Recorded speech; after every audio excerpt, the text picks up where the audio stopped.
It's your girl Ash, and I am back with another video. And today I'm going to be reacting to Eastern Front of World War II, animated 1942. Your girl is brushing up on her history, and you guys requested for me to react to this video. If you guys would like to check out my other history videos, the link will be up there. And if you haven't subscribed already, what are you waiting for? Hit that red button so you can be a part of the family. Don't forget to give your girl a thumbs up. Enough of me talking, y'all. Let's get straight into this reaction. Ooh, I like the music. Very intense. In 1941, the Axis invaded the Soviet Union, planning to overrun the European part of it before the onset of winter. However, the resistance was stronger than expected, and by the beginning of October, they had expended much of their offensive capabilities. Assuming that the Red Army was on the brink of collapse, they launched an all-out attack. The Soviet Union had still resources left, and the Axis forces found themselves overextended. The Red Army was seriously weakened, but it did not let the opportunity slip and counterattacked with all available forces, forcing the Axis into a retreat. In the Black Sea region, the Soviets undertook an amphibious operation. They landed their forces in the Crimea, survived the Axis counterattack, and made preparations to take the whole peninsula. In Ukraine, they pushed towards the Dnieper River and managed to gain ground before their attack was contained. Near Leningrad, the Red Army broke a breach into the German line and pushed into their rear, threatening to unhinge their front. The Soviets concentrated most of their forces against the Army Group center. After having pulled back from the approaches of Moscow, the Germans decided to stand fast and regroup on their present positions. This gave the Red Army a chance to conduct an encirclement of the German forces. This is so detailed. Very, very detailed from the videos that I've watched about World War II. Overextension had created several gaps in the German lines, and Red Army exploited them in order to bypass and cut off the German units. Despite of moving behind the German lines, they did not have enough strength to cut the main railway supplying the German forces, and the Germans were able to cut off and contain the breakthroughs. In the north, the Soviets encircled the German Second Corps at Demyansk, but it was sustained by air supply. After realizing that it lacked the strength to conduct a major attack, the Red Army concentrated its efforts on the most promising sectors. However, by this time the Germans had secured their position, and the attacks achieved only minimal progress. After having reorganized further, the Germans were able to conduct small offensives of their own in the most critical sectors. They destroyed some Soviet units in the Army Group Center's rear and re-established a land connection with the Demyansk pocket. As the winter ended, both sides drew up their plans for the summer. The Soviets were rebuilding the Red Army, but it would be far from ready by summer, and the Axis would still have the upper hand. The Soviets believed the Axis would use this to undertake a major offensive towards Moscow and prepared to take a defensive stance. The question was what to do with the many salients that had been formed in the front. They provided good opportunities for... Also, I learned that clearly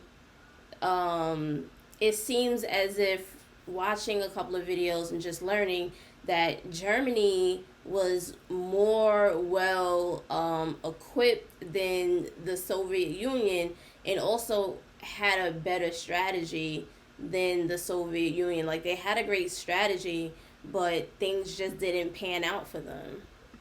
The encirclement of both the Axis and Soviet units, and were difficult to defend. In order to conduct a successful defense, they would have to be eliminated. One option was to abandon the salients, the other was to destroy the Axis-held salients. Although it was not clear if the Red Army would have enough strength to do so, they decided to risk it. They would destroy the Axis forces in vulnerable positions, and this would drain the strength from the main Axis attack. After the main attack was repelled, the build-up of the Red Army would have reached a level that would allow it to go on a major offensive. The Germans were indeed preparing to carry out a major attack. Comparing with the previous year, their resources had decreased and they were unable to mount a large Barbarossa-style offensive. Instead, they planned to undertake several consecutive offensives in order to destroy the Soviet Union. As the first step, they would capture the Caucasus oil fields in order to deny the Soviet Union most of their oil supply and gain a long-term source of it themselves. This would allow the Germans to continue waging the war in full capacity. Next, Leningrad would be taken, and then the Murmansk Railroad would be cut, depriving the Soviet Union of its main sources of foreign aid. Meanwhile, in the center, the German forces would hold their forward positions in order to provide a good springboard for an offensive.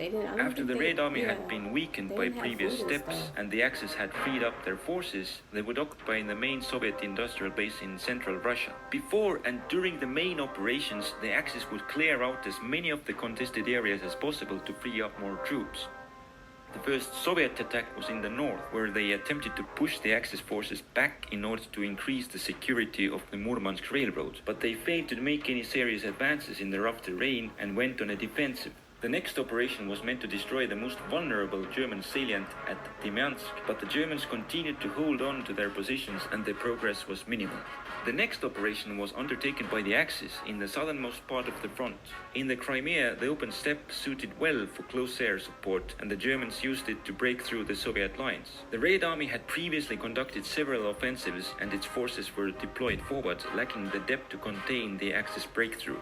The Soviets were unable to stop the Axis advance and had to abandon the peninsula. In Ukraine, the Soviets had finished their preparations first and went on the offensive, attempting to take Kharkov with a two-pronged attack. The Axis forces were not far behind in their deployment, and 5 days after the beginning of the Soviet attack, they went on an offensive of their own. The Red Army did not anticipate such a move, and the German units managed to cut off the attacking Soviet troops and destroy them. The way that he's explaining it, you would think that the Soviet Union did not win.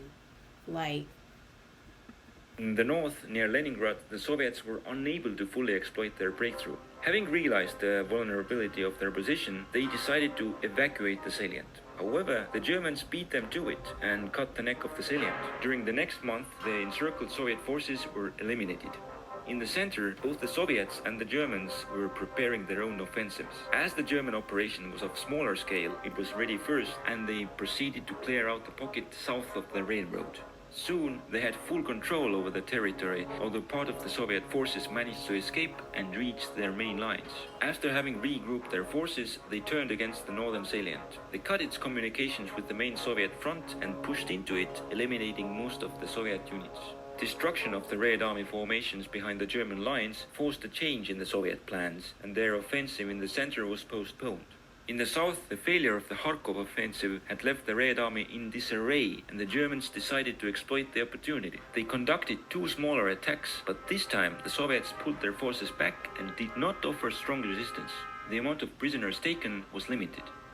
Now everything was ready to carry out the German plan to capture the Caucasus. As the first step, the Axis forces would encircle and destroy the Soviet formations on their southern flank. Then they would advance and take strong defensive positions along the Volga and Don rivers to cut the communications between the Soviet heartland and the Caucasus. This would shield it. So basically, from how he's explaining it, Germany was more prepared as a whole as far as being trained as an army compared to the Soviet Union. That's what I'm getting. Am I wrong? Comment down below and let me know if I'm wrong or not, if Germany was if their soldiers were more trained than the Soviet Union. The Axis forces in the south from the main force of the Red Army. As the third step, the Axis forces would move into the Caucasus and take over the oil fields. The first German attack reached the Don River as planned. The Soviets expected that they would turn north towards Moscow and deployed their reserves, conducting a counterattack from this direction. In the south, the Red Army began to withdraw to avoid encirclement. Because the German plan was founded on the assumption that the Soviets would avoid retreat, as they had done in the previous year, they were now confronted with the possibility of Soviet forces escaping the encirclement. They altered the plan, sending the forces immediately to the south in order to catch the Soviet units. However, the Soviet formations further south joined the retreat, allowing most of them to escape the encirclement. By this time, the Soviet command had understood the German intentions and had deployed their strategic reserves to keep the Axis away from the Volga River. Meanwhile, their other forces retreated south over the Don.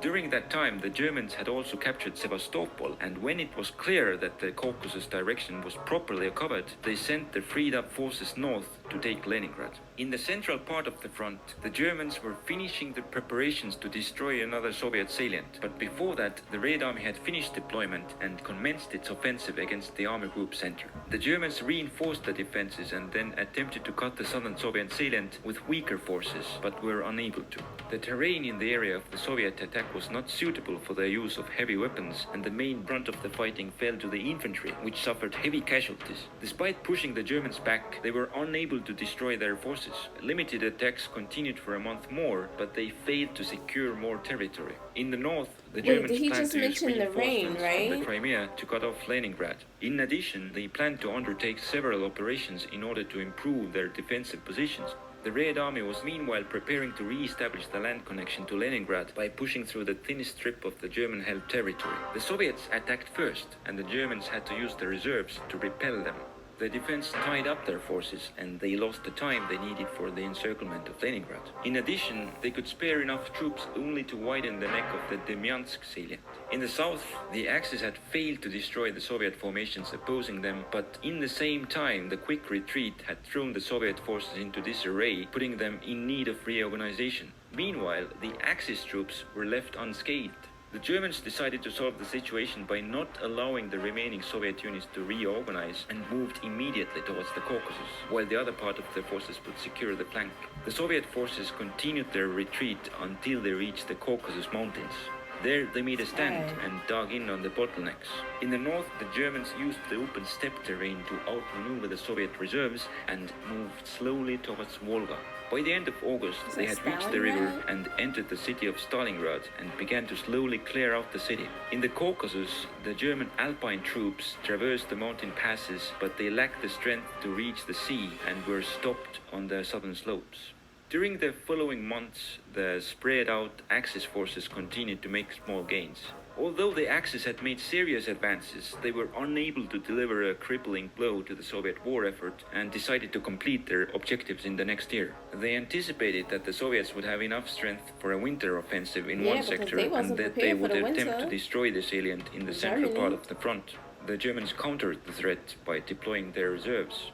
Meanwhile, in the south, the Axis forces attempted to improve their positions as much as possible before the onset of winter. They tried to cut off the Red Army units in the Black Sea coast, but they could not break through the hills. In the central Caucasus, the Germans caught the Red Army off balance and moved deep into the hills until the Soviets redeployed their units. After that, coming of the winter snow put an end to the offensives in the Caucasus. By the Volga, the Axis forces had advanced steadily during the last months, and in the middle of November, they were in the process of removing the last Soviet presence in Stalingrad. They were not expecting a major attack in the south, and instead of creating a defense in depth, the forces of the Axis flank were deployed offensively, concentrating in the east at the point of effort. In this situation, the Soviet breachheads over the Don were considered of secondary importance and were covered by Romanian forces, who lacked anti-tank equipment and were not keen on fighting. Contrary to German estimations, the Red Army had the forces to conduct 2 winter offensives. They had deployed their second force in the south to make full use of the Axis deployment in this sector. The Red Army managed to achieve surprise and overran the Romanian forces opposing them. Then they broke into the undefended Axis rear, cutting off their forward units.